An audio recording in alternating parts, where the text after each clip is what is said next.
Dana. Some on the far left are taking heat for failing to acknowledge the peace deal, and that includes squad members who repeatedly called for a ceasefire. Trey Gowdy is here with us now. I just want to have a little flashback to all of this. It's call for one here. Watch. I am a co-sponsor of the ceasefire resolution. This is not war.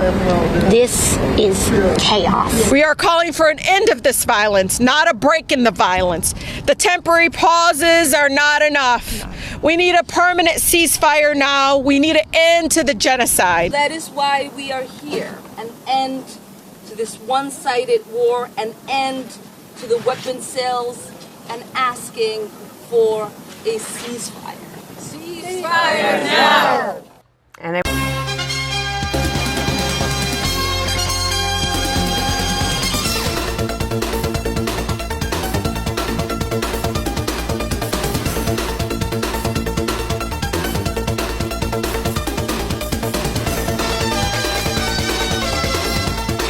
we weren't asking for the hostages to be released in addition to that. But anyway, Eli Lake from the Free Press wrote that the hostages return home and the lies fall apart.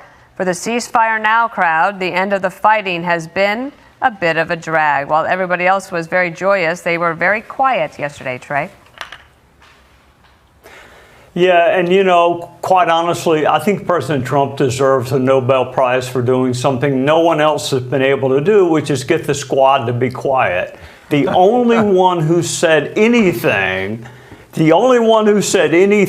equated the release of Palestinian murderers with hostages who had to witness murder. The only member of the squad who said anything. So, look, everyone, Obama, Clinton, even Chuck Schumer, every reasonable person realizes this is historic.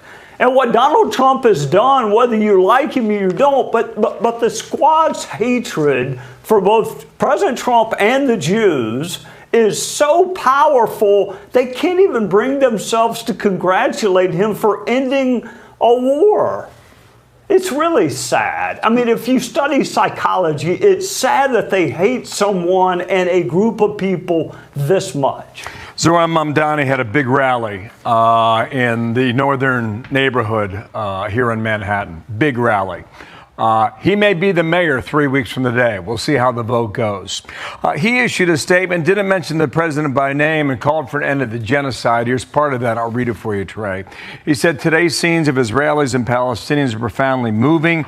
We cannot look away. We must work toward a future built upon justice, one without occupation and apartheid. How does that ring with you? One without occupation and apartheid. Pretty hollow. That's the downside to democracy, Bill, is every now and again you get a leader like this. So this is what I would tell people in New York. There are lots of other really, really nice cities, Dallas and Charlotte and Greenville and Charleston. We will even build a graffiti park and we'll put some scented marijuana in the air so people feel at home. But if New Yorkers want to leave New York and go to a city that is not led by someone who cannot even bring himself to mention the name of someone who hasn't done anything, it hasn't been done in 3,000 years. The president's right about that. Hadn't been done in 3,000 years. No one thought it could be done.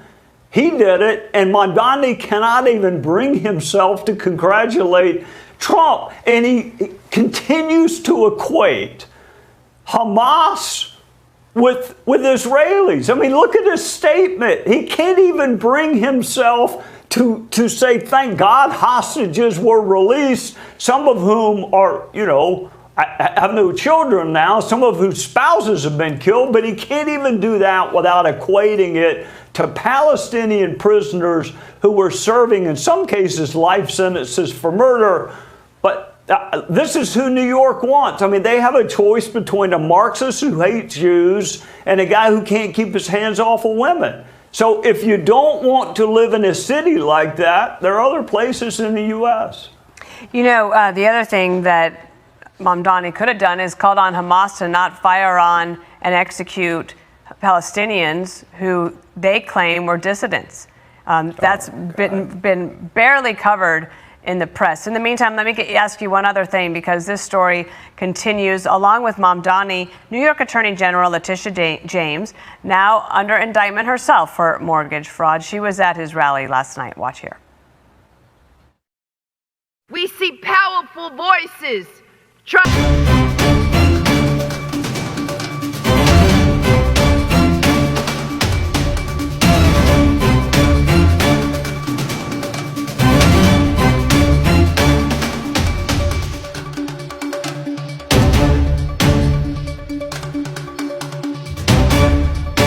to silence truth and punish dissent, and yes, weaponize justice for political gain.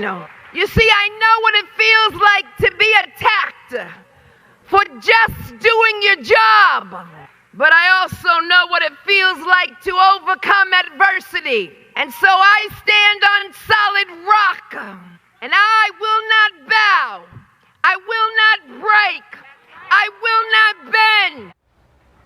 What do you think of that, Trey? I think the irony is crushing. She ran for office literally promising to target Donald Trump. Literally, that's how she became the Attorney General, is promising to prosecute someone. And now that she's on the other side of the V in U.S. versus, I would love to get to a day where nobody is prosecuting their political enemies. They prosecute fact patterns and not people. I'll just say this. I hope the judges are more fair to her than they were to Donald Trump in New York. But sometimes you get, what's good for the goose is good for the gander. She ran for office literally targeting Donald Trump, and now she's on the receiving end of it. It was wrong when she did it. Yeah. So, look, I hope we can get back to the old days. Said she put him behind bars. Her campaign was based on that. That neighborhood is Washington Heights for our viewers at home. Mamdani may rack up 60% of the vote in that neighborhood, at least, I say. So we'll be watching that come election night. Thank you, Trey. Nice to see you today. I'm Steve Ducey. I'm Brian Kilmeade. And I'm Ainsley Earhart. And click here to subscribe to the Fox News YouTube page to catch our hottest interviews and most compelling analysis.